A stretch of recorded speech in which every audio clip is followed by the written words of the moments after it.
നോക്കൂ മുറ്റത്തൊരു മൈന. പലർക്കും ഡ്രൈവിംഗ് അറിയാം, പാർക്ക് ചെയ്യാൻ അറിയത്തില്ല. അതുകൊണ്ട് നമ്മൾ ഈ ആഴ്ച മുതൽ ഡ്രൈവിംഗ് ടെസ്റ്റ് കർശനമാണ്. നിങ്ങൾ പരാതിയൊന്നും പറയരുത്. ഡ്രൈവിങ്ങിൻ്റെ ലൈസൻസിൻ്റെ നമ്പർ കുറയ്ക്കും. പിന്നെ അപകടം സംഭവിച്ചു, 2 പേരും മരിച്ചു, RTO വകുപ്പ് ലൈസൻസ് സസ്പെൻഡ് ചെയ്തിരിക്കുന്നു എന്ന് പറയും. ഒരു കാര്യമില്ല.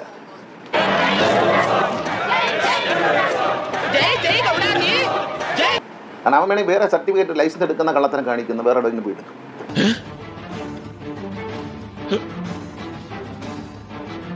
അതുകൊണ്ട് ലൈസൻസ് കൊടുക്കുന്നതിന് വളരെ സ്ട്രിക്റ്റായ പരിശോധനയായിരിക്കും. ദിവസം 500 ലൈസൻസ് കൊടുത്ത് ഗിന്നസ് ബുക്കിൽ കയറാൻ ആഗ്രഹിക്കുന്നില്ല.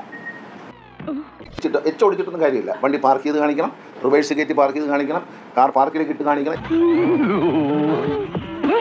ഗൾഫിൽ പോയി ലൈസൻസ് എടുത്തിട്ടുള്ള ആളാണ്. ഇതെല്ലാം കാണിച്ചു കൊടുത്തിട്ടാണ് എടുത്തത്.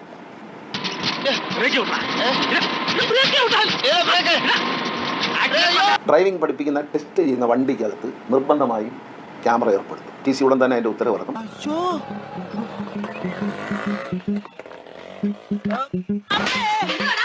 നടത്തുമ്പോൾ അതിലൊരു ക്യാമറ ഉണ്ടാകും. കാരണം സ്ത്രീകളോട് മോശമായി പെരുമാറുന്നു എന്നൊരു പരാതിയുണ്ട്. ഒരുവിധ സ്ത്രീകളോടും പുരുഷന്മാരോടും ഡിപ്പാർട്ട്മെന്റ് ഉദ്യോഗസ്ഥരുണ്ട്. അവർക്ക് ചോദ്യങ്ങൾ ചോദിക്കാം. വളരെ സ്ട്രിക്റ്റ് ആയിട്ട് കൊടുക്കണം. വ്യാപകമായി ലൈസൻസ് കൊടുക്കുന്നവർ ആ ലൈസൻസ് കൊടുക്കുന്ന സ്ഥലത്തുണ്ടാവില്ല എന്നേ പറയാനുള്ളൂ. കേരളത്തിലെ ലൈസൻസ് നല്ല അന്തസ്സുള്ള ലൈസൻസ് ആയിരിക്കും. വളരെ കുറച്ചേ കൊടുക്കും. തെറ്റ് കണ്ട അപ്പോഴേ ഫെയിലാക്കും. അതൊന്നും ഒരു ജനകീയ പ്രശ്നമല്ല, അത് മനുഷ്യജീവന്റെ പ്രശ്നമാണ്. അപ്പോൾ അതുകൊണ്ട് പാർക്കിങ് എല്ലാ കാര്യങ്ങളും കയറ്റത്തിൽ നിർത്തി എടുത്ത് കാണിക്കണം. കാണിക്കുന്നവർക്ക് ലൈസൻസ് പഠിച്ചിട്ട് ഞാൻ എൻ്റെ മനസ്സിലൊരു ആശയം പറയണം, നിങ്ങളുടെ തന്നെ പങ്കുവയ്ക്കുകയാണ്.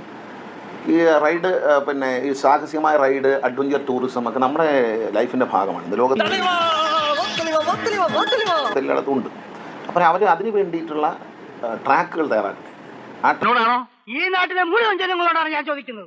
ഒരു ഇൻഷുറൻസ് ഉണ്ടാക്കിയതിന് ശേഷം അത് അവരെടുക്കണം. ട്രാൻസ്പോർട്ട് ഡിപ്പാർട്ട്മെന്റ് അവർക്ക് അതിനകത്ത് സർക്കസ് കാണിക്കാൻ അവസരം കൊടുക്കേണ്ട ഐറ്റമാണ് അളിയാ. ഇങ്ങനെയൊക്കെ അക്ഷരം തെറ്റിക്കാതെ സാറേന്ന് വിളിക്കാൻ തോന്നും. അതെ, അല്ല റോഡിൽ സർക്കസ് കാണിക്കാൻ അവസരം കൊടുക്കുന്നില്ല. അപ്പോൾ സർക്കസ് കാണിച്ചേ പറ്റുന്നുണ്ടെങ്കിൽ അതിനുള്ള സ്ഥലങ്ങൾ എല്ലാ രാജ്യങ്ങളിലും ഉണ്ട്. കേരളത്തിൽ 3 പേര് വണ്ടിയിൽ പോയാൽ ഹെൽമെറ്റില്ല, കർശനമായ നിലപാടായിരിക്കും. 3 പേര് ബൈക്കിൽ പോകാം.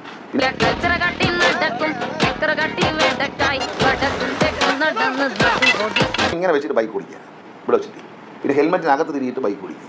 വളരെ ഡേഞ്ചർ. മൊബൈൽ ഫോൺ ഉപയോഗിച്ചുകൊണ്ട് വണ്ടി ഓടിച്ചാൽ നല്ല പണിഷ്മെന്റ്. എന്നെ മനസ്സിലായെന്ന് തോന്നുന്നു. ഇത് തരക്കടില്ലല്ലോ, ഓൻ ചരിത്രം ആവർത്തിക്കാണല്ലോ.